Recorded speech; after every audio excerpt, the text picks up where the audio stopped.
රූපේ පෙන්වා ඇති ඉතා පටු නලයක කෙළවර අරේ ආරවන සම බුබුලක් සාදා ඇත.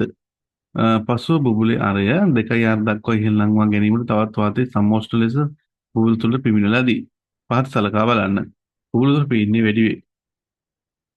බලන්නකෝ ඔන්න ඩෙල්ටා P අමතර පීඩනය සමානයි 4t r නේ.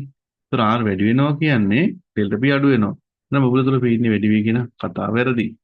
B බුබුලේ පෘෂ්ඨික විභව ශක්තිය 4 ගුණයකින් වැඩි වේ. පෘෂ්ඨික විභව ශක්තිය කියන සූත්‍රය මොකද්ද?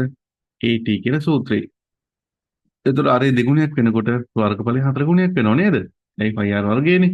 එතකොට අරේ දෙගුණයක් වෙනකොට පයි r වර්ගය යනවා අරේ වර්ගය නිසා පරබල 4 ගුණයක් වෙන. බුබුලේ පෘෂ්ඨික විභව ශක්තිය 4 ගුණයකින් වැඩි වේ. කතාව හරි.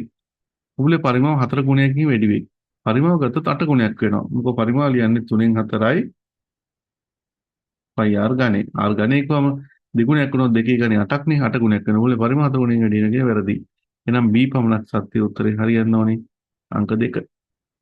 23 2 බලමු හරිද කියලා. ඔව් 23 2 හරි.